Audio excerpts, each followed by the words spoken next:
Assalamualaikum warahmatullahi wabarakatuh.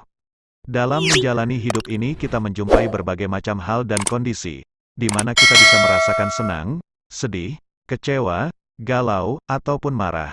Adapun ketika kita menjalani hidup sebagai makhluk sosial kita pernah dihadapkan dalam situasi yang membuat kita tersulit.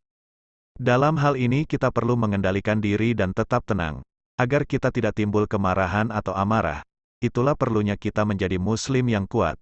Ya, kuat, muslim yang kuat bukanlah yang bisa mengangkat batu yang besar atau memindahkan gunung. Tapi muslim yang kuat adalah yang bisa menahan amarahnya, seperti sabda Nabi Muhammad SAW.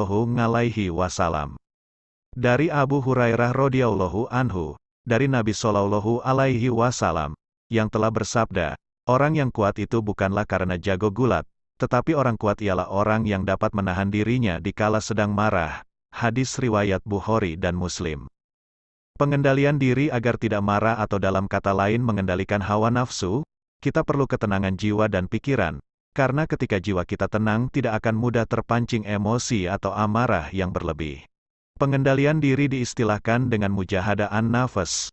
Mujahadah an-nafas berasal dari kata mujahadah yang artinya bersungguh-sungguh, serta an-nafas berarti diri sendiri. Maknanya adalah perjuangan melawan hawa nafsu atau perbuatan tercela sesuai hukum Allah Subhanahu wa Ta'ala.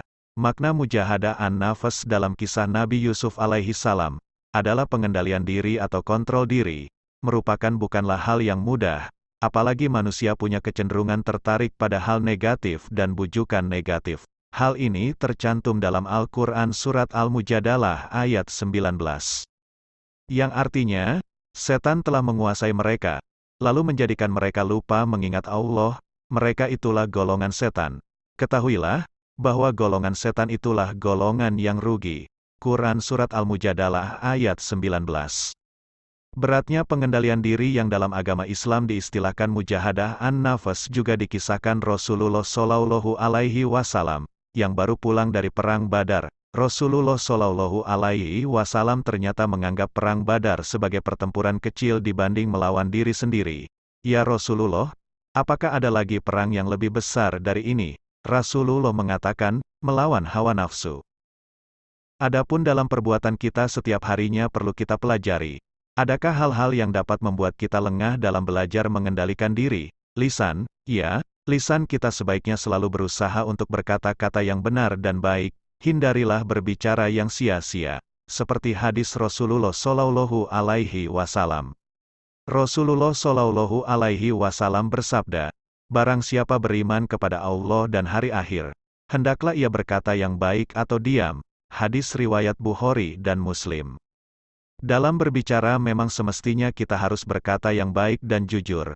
Berkata jujur akan membuat pikiran dan hati kita akan lebih tenang karena tidak ada beban yang kita bawa. Berbeda kalau kita berbicara bohong akan ada beban dan rasa bersalah yang terselip di hati dan itu akan membuat hati dan pikiran kita tidak tenang. Saudara seiman, yang paling utama dan tidak boleh kita tinggalkan adalah beribadah dan taat kepada Allah Subhanahu wa Ta'ala, dengan cara menjalankan sholat yang wajib maupun sholat sunatnya, beramal di jalannya, dan selalu berzikir dimanapun kita berada, dan bersolawat kepada baginda Nabi Muhammad SAW, agar kita mendapat syafaatnya kelak. Semua yang kita lakukan yang kita jalani, semata-mata hanya untuk mendapat ridho dari Allah Subhanahu wa Ta'ala. Terima kasih telah menonton. Wassalamualaikum warahmatullahi wabarakatuh.